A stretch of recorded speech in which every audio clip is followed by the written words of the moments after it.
everyone, and welcome back to the GoTalkTo English podcast. I am your host, Teacher Emily, and today I'm going to be spreading some charm and good luck on you by talking about the different superstitions and good luck charms around the world.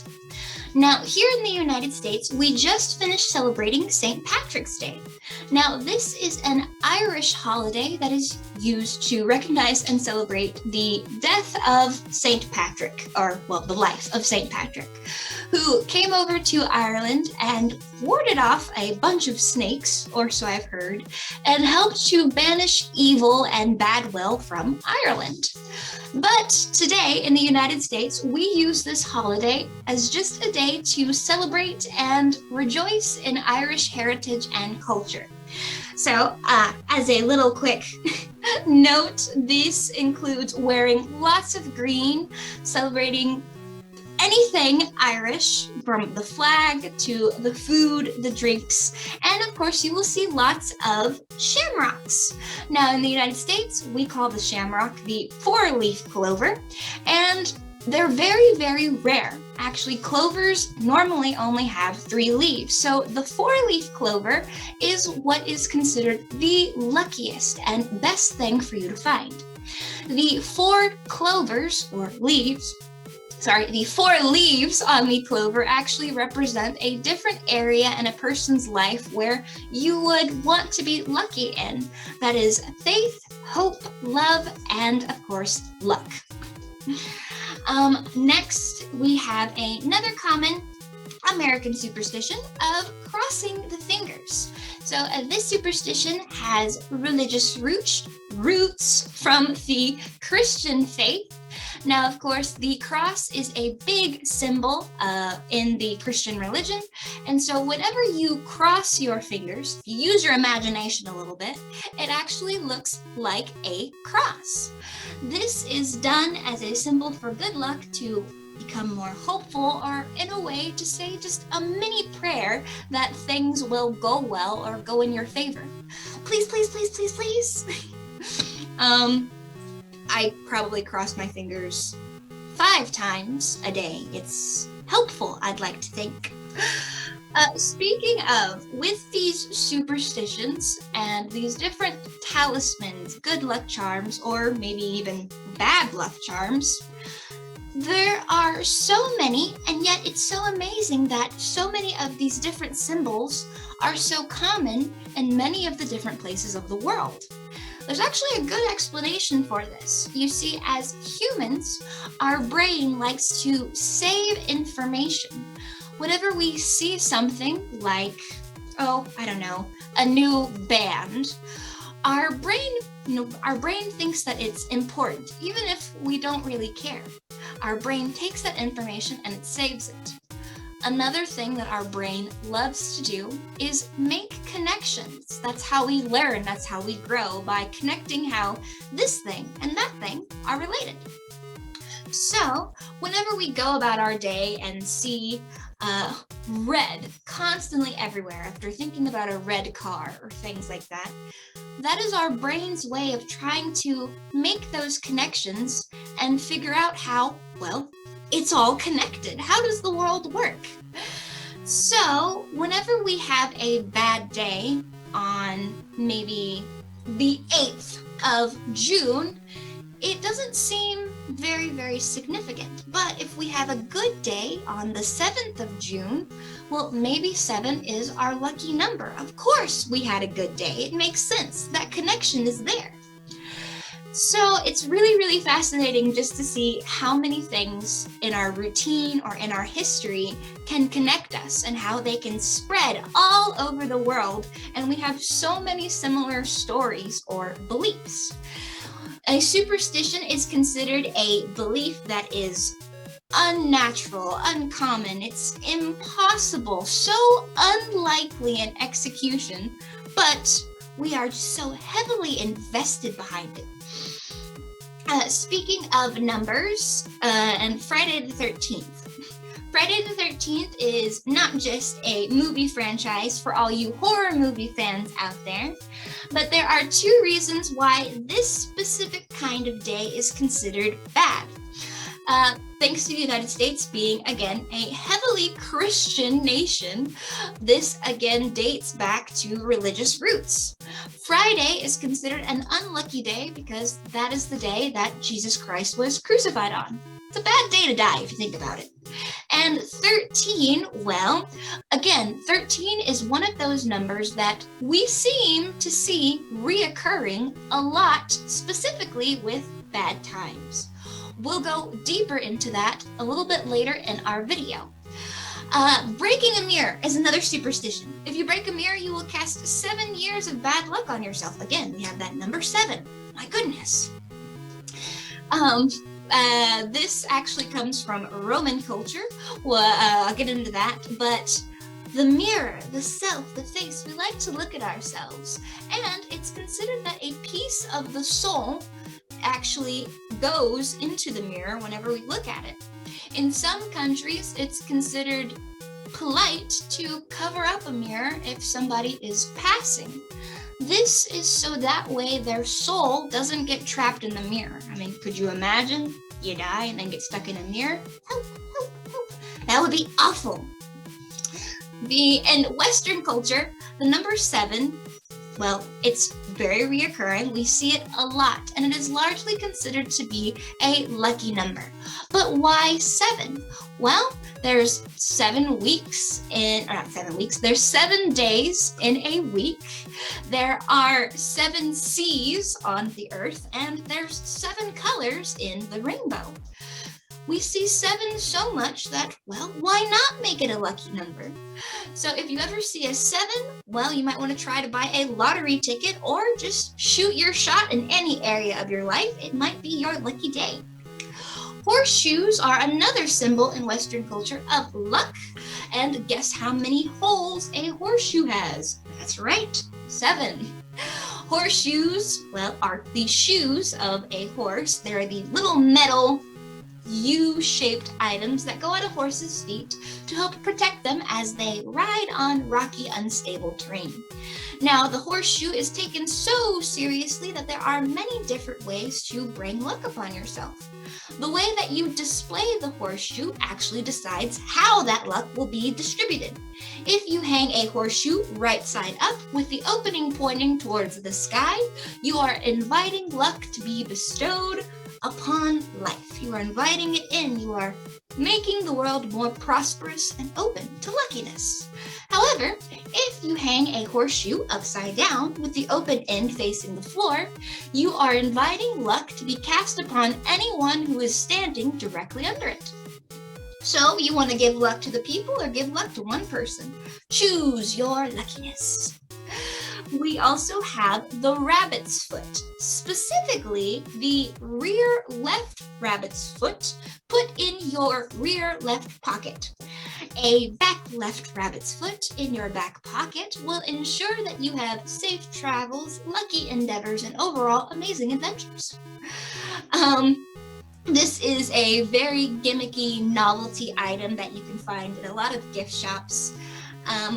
Really wouldn't recommend going out and getting a real rabbit's paw, but apparently those are the ones said to be the most real and the most lucky. Those poor rabbits. And next we have the wishbone. What would be a list of American culture without something about food? So whenever preparing or cooking birds, fowl, such as ducks, turkeys, or chickens, there is a little bone that is right between the neck and the chest of the bird that is shaped, well, it's shaped like a Y, an upside down Y. So after you have finished cooking your lovely bird, you would take the wishbone and share it with somebody. 2 people would grab either side of the wishbone and cross your fingers and break. Whoever has the biggest piece of the wishbone, well, they won the wish. And one superstition that is definitely unique to North America and North American culture is the dream catcher. The dream catcher was introduced by the Ojibwe tribe. These were handcrafted items that were thought to ward off negative thoughts and bad dreams. That's right. If you are someone who struggles with nightmares, a dream catcher may be the solution for you.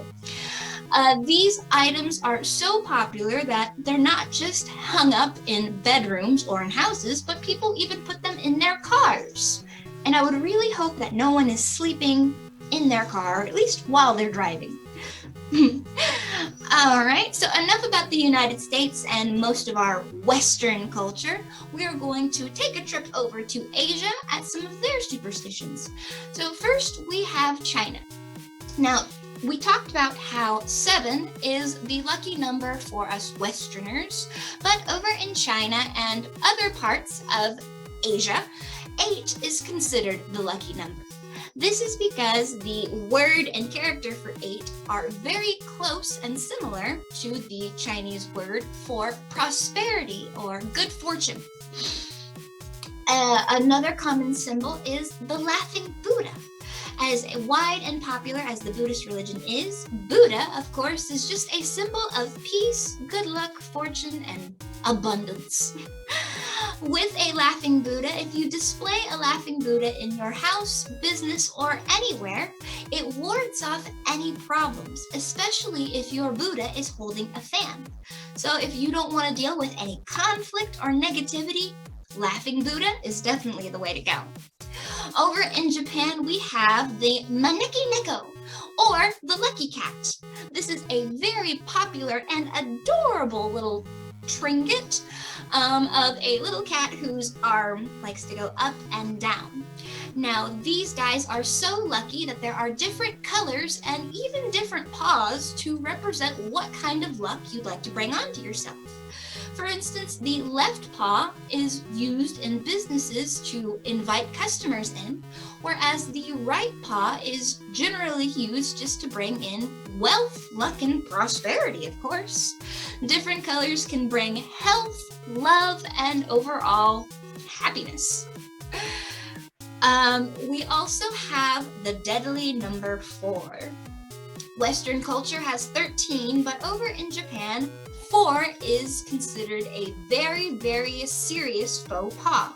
Now, one thing to note about the Japanese, before we get into this list of many, many superstitions, is they are one of the best at creating scary stories, horror, or overall just folk tales that will scare the living bejesus out of you. With this in mind, a lot of these are dark, serious, and the Japanese take their superstitions very seriously. So seriously, in fact, that the number 4, which in Japanese shares the same word, or almost shares the same word, with death, is avoided like the plague. If you go to Japan, don't be surprised to see the number 4 completely eliminated from any sequence of numbers. Buildings may be missing a 4th floor. Stadiums may be missing an entire section of 40s or numbers containing 4. And if you, by chance, give anybody a gift containing 4 of any kind of number or any significance of 4, well, that's a little rude. Also in Japan, if you were to write your name or anybody's name in red ink, that is a for sure way to curse them, or worse, get them killed. Very serious. A lot of the superstitions sometimes are created by parents to prevent their children from doing anything bad. One of these might be the superstition in Japan that clipping your fingernails at night will cause your parents to, well, die, which is very serious. Please don't take my mom and dad. I'm not really sure why, but if you do decide to clip your fingernails, kids, don't do it at night. Then we have, whenever you sleep, it's important to make sure that you don't sleep with your head facing north.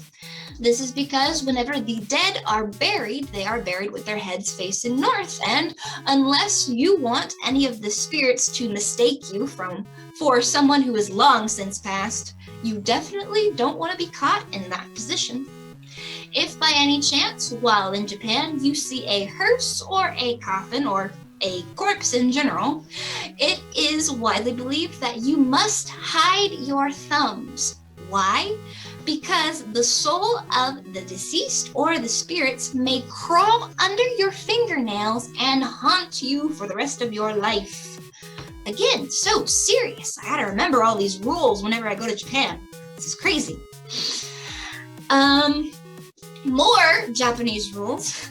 Leaving chopsticks in your bowl of rice. If you leave your chopsticks in a bowl of rice facing up, this is also considered a no-no because this is something that is only done for funerals. It invites the deceased to come and enjoy some of your meal. Ooh, talk about a zombie apocalypse on a whole new level. Whenever you sleep, don't sleep with the fan on. Now, this superstition is really interesting. Depending on how you think air conditioning works or how your house is set up, some people feared that if they left a fan on while they slept, they would either choke, freeze, or boil in their sleep. Now, no one is really sure where this came from or why they do it, but it's been taken so seriously that fans in Japan are manufactured with a safety off switch just in case they should be left on. This is so that way the fan turns off even when there's no one around to turn it off, the fan, by itself for them. Confusing. But yes, really serious. One of the conspiracy theories to why this is because of an energy crisis that happened in the 70s in Japan. Some people think that the government started this crazy, wild, superstitious rumor to help people be more energy effective in their sleeping choices, which would be crazy, but as a United States American, it wouldn't surprise me. Moving over to Thailand. There we go. Moving over to Thailand, if you need to get your hair cut, well, it's considered bad luck to do it on a Wednesday. This is widely believed because back in the days of the monarchy and colonization, Wednesday was reserved for the king to get his hair cut. And of course, if the king's in the shop, well, no one else can.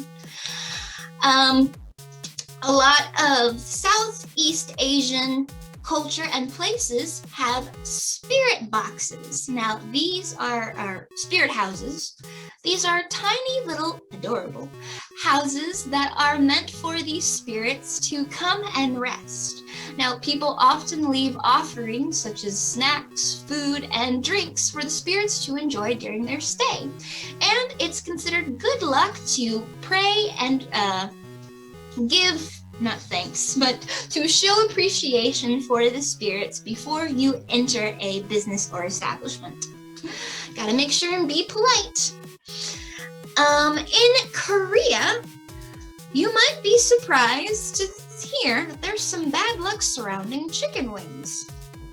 In Korea, if you give your boyfriend chicken wings on the first date, this might cause him to fly away. And we definitely don't want to lose our loved ones to chicken wings. Could you imagine just chicken wing and which is very crazy to hear because in the United States, chicken wings are, my goodness, are you kidding me? That's like the one place you want to go on a date. Go eat chicken wings on a date. That's the best thing ever. In India, people largely avoid rounded numbers. These are numbers that are, how to explain rounded numbers? These are numbers that are almost completely even, like 50, 100, nice, even whole numbers. They're just satisfying to look at, which again makes this so surprising because I love rounded numbers. But rounded numbers are so much avoided that store owners will raise their prices even 1 rupee just to make sure that the items sell. Oh, hello, Luna. Luna has joined us today. One of the reoccurring superstitious themes from around the world is the evil eye. Now, many different places have many different origins of the evil eye, but the common themality seems to be that the evil eye is a look, or is just a ominous eye that when it sees you, when you are trapped in its sights, it will bring misfortune, doom, gloom, or even death your way. In India, it is you can ward off the effects of the evil eye, trying to peer, trying to curse, by saying the phrase mashallah, which is a Indian phrase to be grateful, show appreciation, to give thanks. They also use the hamsa. This is a very popular symbol of an open palm with an eye in the middle. This the hamsa invites good vibes into an area, and it is also hung on different items to grant protection, such as cars, houses, or people. Which here in the United States, I see hamsas pretty frequently, actually. It's a very popular symbol here. Moving on over to the continent of South America. If you ever find yourself lost in a river in Brazil, well, don't worry too much, because there is a silver lining. There is a small chance that you may be turned into a river dolphin. That's right, Brazil has river dolphins that are largely seen as majestic, supernatural, mysterious beings. So I mean, drowning dolphin. In Argentina, if you plan on having a big family, well, be careful if you have a seventh son. It is believed that the seventh son will turn into a werewolf, which sounds like a pretty bum deal, but there is one way to ward off this misfortune. It's this simple, easy trick of having your seventh son adopted by the president of Argentina. Easy, right? Over in Venezuela, jaguars are largely considered to be bad luck, which makes sense because it's a giant death cat. I would be terrified of jaguars too.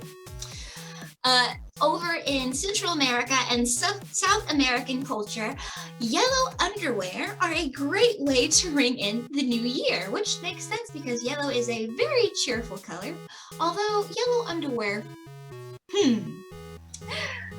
If you spill anything on your dress while you are doing laundry, well, I have bad news for you and your love life. Apparently, this is a surefire way to predict that your husband will be a heavy drinker. Then we have Africa. Now, Africa is also another continent that takes its superstitions very, very seriously. For instance, it is considered very, very bad luck to cut a baby's hair before they are at least 1 year of age. This could cause the child to grow up into a problematic life, or worse, their hair could refuse to grow properly. Also, speaking of babies, if you are pregnant in Africa, you should really reconsider going to the zoo. That's right. The superstition is if you go to the zoo while pregnant, your baby has a good chance of popping out looking like one of the animals. Try explaining that one. Over in the big continent of Europe, let's go back over to the Romans. So the Romans were the first to really create the idea of 7 and mirrors. They were the first to use glass mirrors. So a lot of the superstitions that we've taken or surrounded mirrors with comes from Rome. 7 years bad luck, well, that comes from the Roman belief that the body takes 7 years to renew. If you do anything harmful to your soul or to your being, it's going to take at least 7 years for you to completely clean the slate and start over fresh. Woo, excuse me. Also, with the mirrors, Romans were one of the first to believe that mirrors could possibly predict the future. Mirror, mirror on the wall, who's the best teacher of them all? Kidding. All right, over in Italy, walking backwards is a for surefire way to get the devil to dance on your back. Which I'm not sure why you would want to walk backwards anyway, but I guess you'd have your reasons too. And looking over at Greece, there are many traditions that are a little weird. Greece has one of them. In Greece, it is considered good luck to spit on someone to bring them good fortune.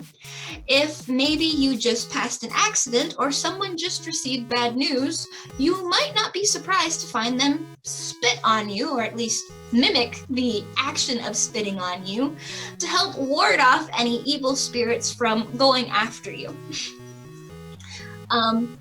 But if you do plan on adopting this superstitious good luck charm, my advice to you is to, instead of filling your mouth with saliva, mucus, and other gross things, it's much more useful to pretend you are spitting out your tongue to make the sound instead of actually spitting. Going back over to Ireland, so first off, the color green. This is, well, it's just one of the best colors ever. But green is a very, very important color to Irish culture. It's actually one of the colors on their flag. And we have adopted green as a lucky color in Western culture because it represents so many things that we like. Our money is green, nature is green. As far as the effects the color have on the brain, well, it makes us calm, it makes us refreshed, it reminds us of growth and prosperity and happiness. If you're familiar with the music scene, you may have heard of musicians being able to relax in a green room. Well, most green rooms sometimes are green to help calm down the performers, but this is just used as a phrase for the relaxation room. Not to be confused with a greenhouse, which is used for gardening. In Ireland, they have many different superstitions, many different good luck charms, such as the Leprechaun, which is a little, well, I want to call him an elf, but I don't think he's an elf, but he's this little imp-type creature who carries around a pot of gold. And it's said that if you follow a rainbow to the very end, the leprechaun will gift you his gold or grant you some wishes. Other than the leprechaun, we also have the magpie. Now, the magpie is a bird, and it can be found in many different places around the world. But in Ireland, the magpie can mean many different things depending on how many you see. There's actually a rhyme, 1 for sorrow, 2 for joy, 3 for a girl, and 4 for a boy. So if by chance you happen to open your front door and see a single magpie standing there, you might want to count your blessings because that is a sign that your days are soon numbered. Ooh, very, very foreboding. In Germany, if you say the German word for cheers while toasting a cup of water, this is considered very, very rude. Apparently, doing this is essentially wishing death upon everybody who is present at your party or gathering. Definitely a faux pas. In France, upside down bread is considered very, very bad luck. Now, this one has some pretty comical, hysterical, historic roots. So back in ye olden days, bread was served by many bakers and restaurants. In fact, one of these staples, especially here in the United States, is that the French are renowned experts for making bread, pastries, and just anything that requires flour. So, of course, why on earth would these people who pride in their craft so much want to serve it in the worst way possible? Well, this was to serve the hanged men, the prisoners back in what are we gonna call it? French colonial French times. That might be wrong. I'm not a very good historian. But anyway, this was reserved for the hanged man. Now, unfortunately, the general public was not too keen on the idea of serving the hanged men, but the king enforced them to. You have to feed them. Sorry, guys, it's the law. So, how did the French retaliate? Well, not only did they go and pick out the worst piece of bread that they could find, but if that wasn't insult enough, they would serve it to the hanged men upside down for further shade. Which, I mean, is definitely sending a message. So now in modern times, it's definitely something that you don't want to do, just in case you happen to wish bad fortune or circumstance upon your guest. Another country that is very deeply rooted with the evil eye is Turkey. In fact, Turkey takes the evil eye so seriously that evil eye talismans are often gifted to newborns and babies to help them have a lucky, prosperous start in life. Over in Russia, it is considered bad luck to give an even number of flowers. This is reserved for funerals or when someone passes away. So to give someone a bouquet of 10, 12, or 20 flowers might be sending them a message of, hey, you're gonna die soon. Definitely might be something to avoid. Taking a quick look over at the continent of Australia, which is widely renowned for being a dangerous, hazardous place full of many, many things that could kill you.